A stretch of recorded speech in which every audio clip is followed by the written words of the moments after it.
오늘 하나님의 말씀은 요한복음 2장 1절에서 11절의 말씀입니다. 요한복음 2장 1절에서 11절의 말씀 우리 함께 합독하도록 하겠습니다. 사흘째 되던 날 갈릴리 가나에 혼례가 있어 예수의 어머니도 거기 계시고 예수와 그 제자들도 혼례의 청함을 받았더니 포도주가 떨어진지라. 예수의 어머니가 예수에게 이르되 저들에게 포도주가 없다 하니 예수께서 이르시되 여자여 나와 무슨 상관이 있나이까? 내 때가 아직 이르지 아니하였나이다. 그의 어머니가 하인들에게 이르되 너희에게 무슨 말씀을 하시든지 그대로 하라 하니라. 거기에 유대인의 정결 예식을 따라 두세 통 드는 돌 항아리 6이 놓였는지라. 예수께서 그들에게 이르시되 항아리에 물을 채우라 하신즉 아귀까지 채우니 이제는 떠서 연회장에게 갖다 주라 하심에 갖다 주었더니 연회장은 물로 된 포도주를 맛보고도 어디서 났는지 알지 못하되 물 떠온 하인들은 알더라. 연회장이 신랑을 불러 말하되 사람마다 먼저 좋은 포도주를 내고 취한 후에 낮은 것을 내거늘 그대는 지금까지 좋은 포도주를 두었도다 하니라. 예수께서 이 첫 표적을 갈릴리 가나에서 행하여 그의 영광을 나타내심에 제자들이 그를 믿으니라. 아멘. 할렐루야. 저는 오늘 이 본문을 가지고 기적 안에서 드러나는 예수님의 영광, 이런 제목으로 함께 은혜 나누기를 원합니다. 한번 제목을 같이 따라해 볼까요? 기적 안에서 드러나는 예수님의 영광. 예. 오늘 저는 우리 여러분, 우리 옆 주위에 계신 분들과 함께 인사 나눠볼까요? 오늘도 좋은 일이 일어납니다. 네, 오늘도 좋은 일이 일어날 것입니다. 제가 군대 얘기를 하면 너무 이상하겠지만 제가 이제 교회 학교를 오래 하다 보니까 아이들과 함께 나눌 때 이런 예화를 한번 한 적이 있습니다. 우리 군대에 가면 특수부대가 있잖아요. 그래서 뭐 잘 모르지만 어떤 부대는 뭐 사격하고 또 뭐 고공훈련도 하고 뭐 여러 가지 훈련들을 하는 그런 특수부대들이 있는데 그 미국에 1970년에 이런 특수부대가 있었대요. 초능력을 훈련하는 매우 특이한 특수부대가 있었다고 합니다. 그게 어떤 거냐면 염소를 이렇게 딱 바라보면 심장을 먹게 해서 죽게 하고 또 적의 생각을 읽고 벽을 통과하고 구름을 움직여서 날씨를 바꾸는 그런 초능력을 훈련하는 특수부대가 있었다고 합니다. 그런데 그게 훈련한다고 그런 초능력이 생길까요? 안 생기죠. 물론 영화에는 그런 일들이 있습니다. 갑자기 이렇게 슉 있다가 사라지기도 하고 그래서 사람들이 마블이라고 하는 그런 영화를 엄청나게 좋아하지만 그런 게 훈련한다고 생기지는 않습니다. 그래서 결국 그 부대는 없어졌다고 합니다. 여러분, 우리 사람들은요, 과학적으로 설명할 수 있는 거를 믿으려고 하는 반면에 또 자기들이 힘들고 어려우면 생각하지도 않는 그런 우리가 이상적으로 생각할 수 없는 것들을 또 믿으려고 하는 상반적인 마음들을 가지고 있다는 것입니다. 이성적으로 생각하면 얘는 과학적으로 설명돼야 돼. 딱 그런 것들만 믿으려고 합니다. 그런데 성경에 나와 있는 우리의 지성이나 이성으로 생각되어질 때, 판단되어질 때 믿어지지 않는 것들은 또 믿지 않으려고 하는 사람들의 경향이 되게 많습니다. 그런데 성경은 우리의 이성으로 판단할 수 없는 하나님의 역사가 엄청나게 많이 기록되어 있다는 것입니다. 그리고 신약은 또 특히 예수님께서 행하신 많은 기적과 표적이 기록되어 있는 또 말씀입니다. 우리가 읽고 있는 오늘 본문의 말씀을 읽었던 가나 혼인의 잔치에 그 어떤 물이 포도주로 변했던 사건도 그렇고 또 오병이의 기적도 그렇고 또 예수님과 물이 걸으셨던 것 또 병자들을 고치시고 또 죽은 사람을 살리셨던 그 많은 기적들이 있다는 것입니다. 그런데 사람들은 그것들을 잘 믿지 않습니다. 근데 이런 기적들은 누구를 나타내기 위함이냐면 바로 예수님을 나타내기 위함이라는 것입니다. 우리가 예수님께서 오늘 행하셨던 이 기적도 우리가 바로 예수님을 나타내기 위함이라는 것입니다. 그러면 그 안에 담겨져 있는 메시지는 무엇을 또 담고 있는지 우리가 함께 나누기를 원합니다. 첫 번째는 예수님은 우리의 부족함을 아시고 채우시는 분이시라는 것입니다. 우리 예수님께서 이것은 제일 첫 번째 나타내신 기적입니다. 이 요한복음 2장의 혼인잔치는 그냥 평범한 가나 작은 마을에 행하신 기적입니다. 그냥 마을에 일어나는 하나의 행사였을 수 있습니다. 우리 시골에 가면 결혼식 하면 옛날에 그냥 하나의 잔치잖아요. 그래서 그 마을 사람들이 축하해주는 그런 잔치입니다. 이 자리에 예수님이 청함을 받으셨다는 것입니다. 처음부터 그 자리에 함께 하셨다는 것입니다. 예수님과 제자들이 그 자리에 있었다는 것입니다. 예수님은 처음부터 저와 여러분의 어떤 상황과 일 속에서도 함께 하고 있다는 것입니다. 그런데 우리가 그것을 잊고 살 때가 많다는 것입니다. 이 신혼 부부들도 예수님을 초대한 걸 잘 잊고 살 수도 있다는 것입니다. 왜냐하면 지금도 마찬가지잖아요. 많은 사람들이 청첩장을 보냅니다, 결혼식에. 그런데 그 청첩장에 있던 방명록을 보지 않으면 이분이 왔나? 나는 잘 모를 때가 있어요. 부모님들이 막 정신없을 때 막 인사를 시킵니다. 하지만 내가 자주 안 봤던 친척들은 잘 몰라요. 그냥 막 인사하고 말았던 걸 기억밖에 할 수가 없다는 것입니다. 이 신혼부부도 그랬을 수도 있다는 것입니다. 이 혼인잔치는 혼인은 되게 기쁜 자리입니다. 행복한 자리입니다. 많은 사람들이 와서 다 축하해 주죠. 잘 살아라. 너네 정말 행복해라. 이렇게 축하의 자리였다는 것입니다. 그런데 이 축복의 자리에 문제가 생겼습니다. 그 문제는 무엇이냐면 바로 포도주가 떨어졌다는 것입니다. 이 이스라엘 이 근동 지방에서는 이 결혼식이 좀 길게 열어지고 있는데 그때 필요한 게 포도주입니다. 근데 이 포도주가 떨어졌다는 것은 이제 잔치가 끝났습니다. 이거하고 똑같은 거예요. 며칠 동안 계속 되어야 되는 그 자리에 분명히 생각했겠죠.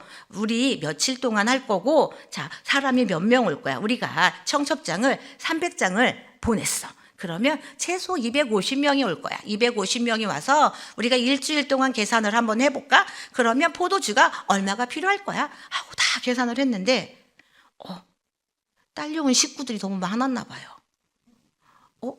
4일밖에 안 했는데 포도주가 떨어졌네. 이거 어떡하지? 큰일 났어요. 근데 그 사실을 누가 알았냐면 예수님의 엄마가 알았다는 것입니다. 여러분, 우리 삶에도 이럴 때가 있다는 것입니다. 내가 기쁨의 최고조의 순간일 때, 내가 가장 행복하고 있을 그 순간에 어려움이 닥쳐올 때가 있다는 것입니다. 그럴 때 나의 부족함이 드러난다는 것입니다. 내가 생각했고 내가 정말 준비를 잘했다고 생각하는 그 순간에 나의 연약함이, 나의 부족함이 드러날 때가 있다는 것입니다. 그때가 하나님이 채우심을 경험하는 순간이라는 것입니다. 여러분, 그때 나의 부족함을 주님께 아뢰야 한다는 것입니다. 하나님께서는 내가 그 기쁨의 자리 가운데, 내가 힘들고 행복한 그 순간 가운데 우리는 약함을 하나님께 경험함을 아뢰야 한다는 것입니다. 그때 넘어지고 주저앉으면 안 된다는 것을 우리는 알아야 한다는 것입니다. 그런데 우리는 그 제일 행복한 순간에 불행을 경험하면 아예 낭망하고 그냥 넘어질 때가 너무 많다는 것입니다. 일어날 생각을 못할 때가 너무 많다는 것입니다. 그런데 예수님께서는 그 자리를 외면하지 않으셨다는 것입니다. 여러분, 예수님은 항상 그 자리를 외면하지 않습니다. 늘 도와주신다는 것입니다. 예수님은 늘 함께 하십니다. 이 평범한 가정인데 그것이 잘못되면 그 가정은 수치를 당할 수 있습니다. 아니, 그 가정은 대체 어떻게 준비한 거야? 뭐 포도주도 제대로 준비하지 못했어? 라고 할 수 있는 그런 상황 속에 있었다는 것입니다. 여러분, 예수님한테 구하시기를 바랍니다. 마태복음 6장 8절에 뭐라고 말씀하시냐면 그들을 본받지 말라. 구하기 전에 너희에게 있어야 할 것을 하나님 너희 아버지께서 아시느니라. 우리가 구하기 전에 아십니다. 그런데 아심에도 불구하고 하나님께서는요, 구하라고 또 하십니다.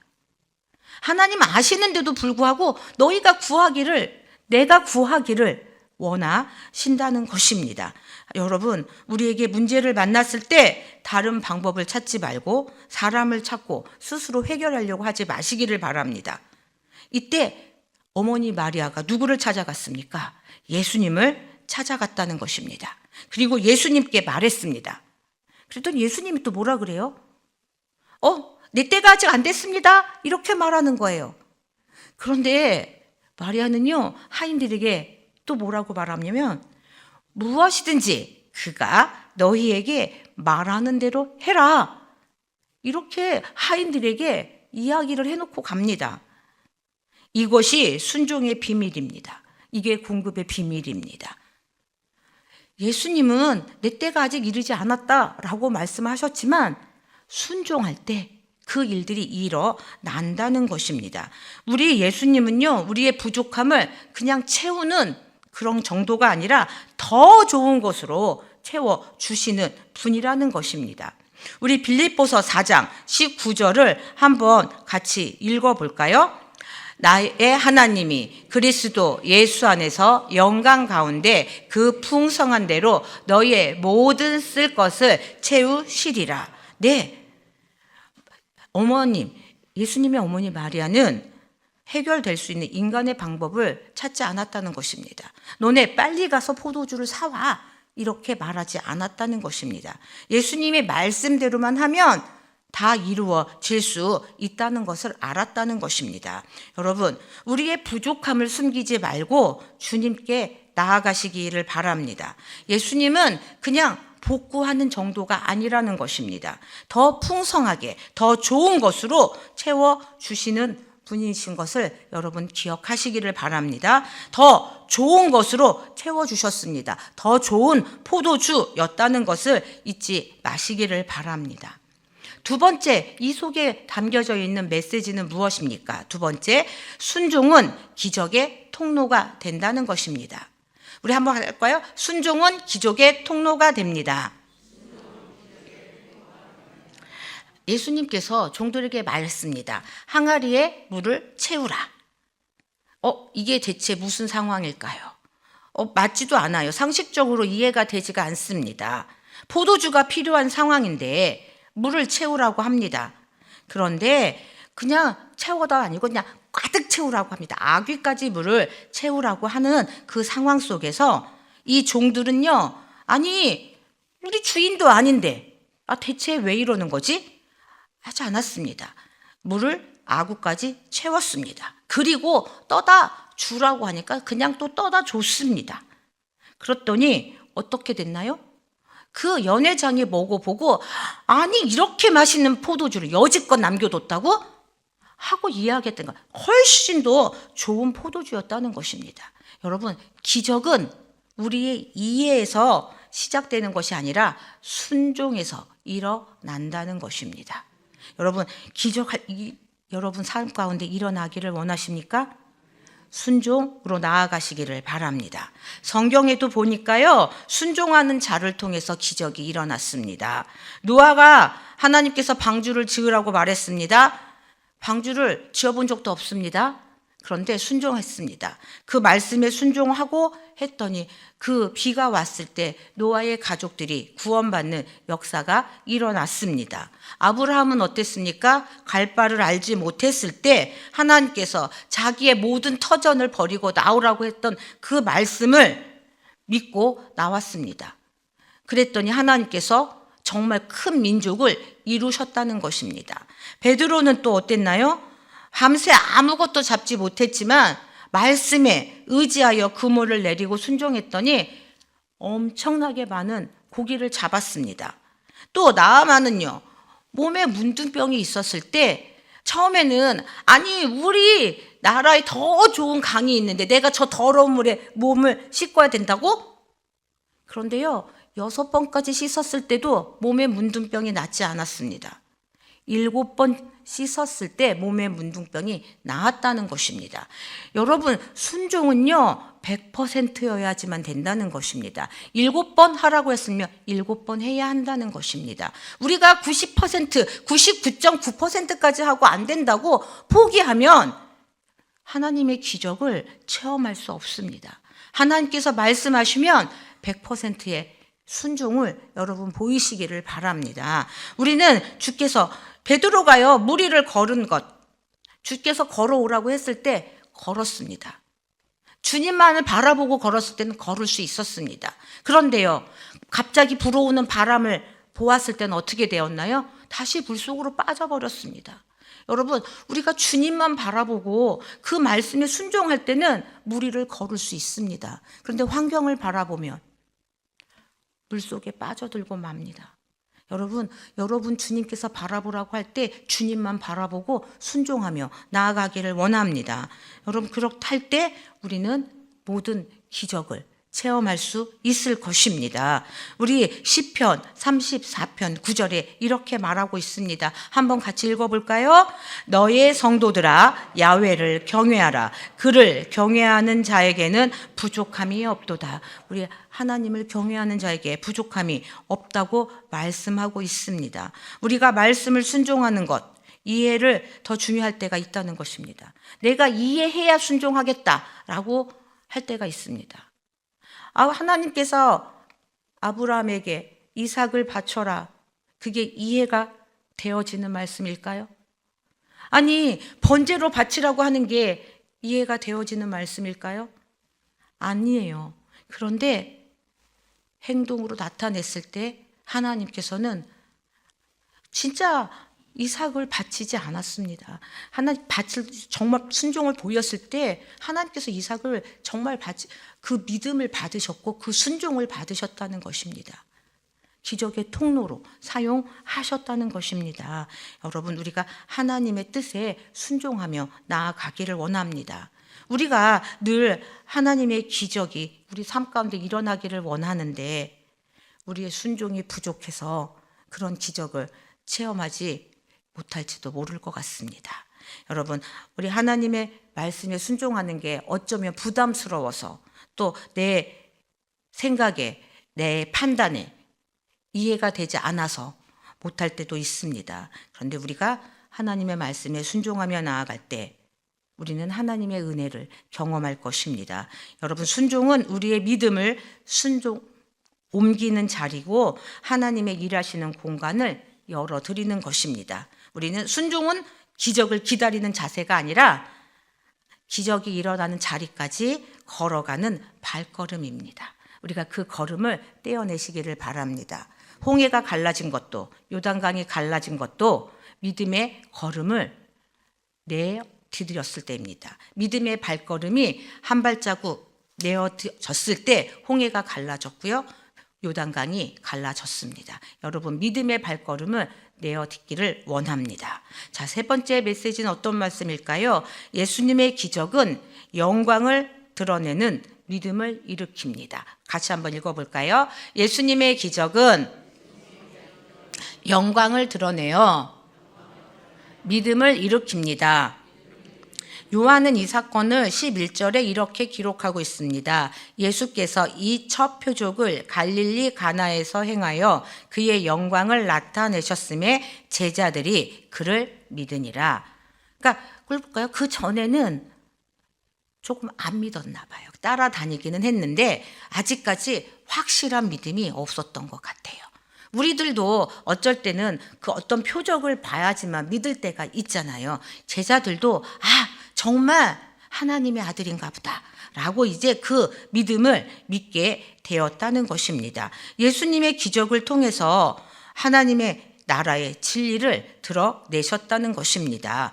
예수님의 그 기적들, 눈먼 자를 보게 된 것은 예수님이 세상의 빛이심을 나타낸 것입니다. 오병이의 사건은 예수님이 생명의 떡이심을 우리에게 보여주신 것이고, 나사로를 살리신 것은 예수님께서 부활이요 생명 되심을 우리에게 또 보여주신 것입니다. 우리 고린도 후서 4장 6절을 한번 같이 읽어보겠습니다.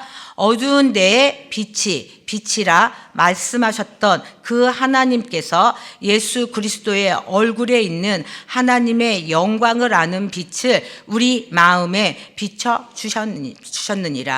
가나의 기적도 마찬가지입니다. 이 포도주를 그 가정 가운데 주는 것이 목적이 아닙니다. 그 가정의 체면을 세워주는 것도 본질이 아닙니다. 예수님께서 영원한 기쁨이고 주인이면서 하나님의 아들임을 나타내기 위한 것이라는 것입니다. 이 표적을 본 제자들이 예수님이 진짜 하나님의 아들임을 더 깊이 보게 되었고, 그 믿음이 더 이제 굳건해졌다는 것입니다. 우리 포도주를 주신 것, 생명의 주인 되심을 우리에게 나타내셨다는 것입니다. 여러분들, 하나님께서는 우리의 모든 것들을 아십니다. 또 이 가정들을 세워주셨는데, 그 세워주신 것이 목적이 아니라 우리의 삶을 회복시켜 주신다는 것입니다. 그런데 어떻게?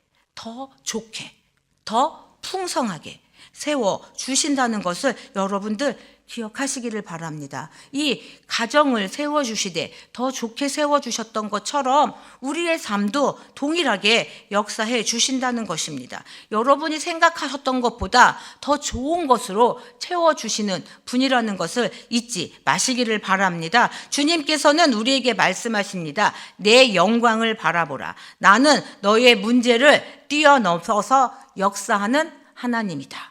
여러분께서 우리는 작은 문제를 바라봅니다. 그런데 하나님은 그 문제를 뛰어넘어서 역사하시는 분이라는 것을 기억하시기를 바랍니다. 우리 하나님은 늘 큰 것으로 채워주십니다. 우리 주님께서 이 물이 포도주로 변하는 그 사건만이 이루시는 것이 아닙니다. 물이 포도주로 변한 사건을 통해서 우리의 부족함이 드러날 때 그 부족함을 채워주시는 능력의 주님을 우리에게 보여주십니다. 우리는 그분을 만날 것입니다. 어떻게 할 때? 나아올 때. 주님 앞에 나와서 나의 부족함을 알을 때 그 부족함을 채워주시는 하나님을, 그 주님을 만날 수 있습니다. 그리고 그 기적은 순종할 때 일어납니다. 여러분이 순종함으로 그 기적을 체험하시기를 바랍니다. 그러면서 어떻게 할까요? 기적을 바라보지 마십시오. 기적을 통해 나타나는 주님의 영광을 바라보시기를 바랍니다. 기적은 한순간입니다. 여러분, 그 기적은 그 자리에 있었던 사람만 경험합니다. 그런데요, 주님의 영광은 많은 사람들에게 주님을 나타낸다는 것입니다.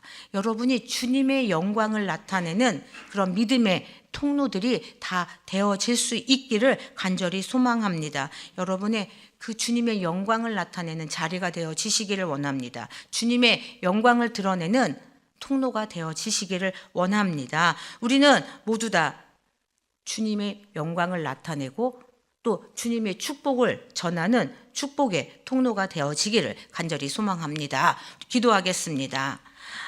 하나님, 우리 주님께서 첫 표적을 정말 사람들이 좋아하고 기뻐하는 축복의 자리에서 나타내 주셨습니다. 하나님, 성전도 아니었습니다. 하나님께서는 평범한 일상생활 가운데서 또 많은 사람들이 축복할 수 있는 그런 혼인잔치 자리에서 주님의 첫 기적을 나타내 주셨음을 하나님 우리는 알게 하셨습니다. 그런데 하나님께서는 그 부족함 가운데 주님께 나올 때 채워주시되 더 좋은 것으로 더 풍성하게 은혜로 채워주심을 우리로 알게 하셨습니다. 아버지 하나님, 우리의 순종을 통하여서 정말 풍성하게 채우시는 주님을 경험하게 하여 주옵소서. 그리고 그 풍성함을 나누는 우리가 되게 하여 주실 것을 믿습니다. 아버지 하나님, 날마다 우리가 하나님의 그 풍성함을 전하는 통로가 되어지게 하시고 주님의 영광을 드러내는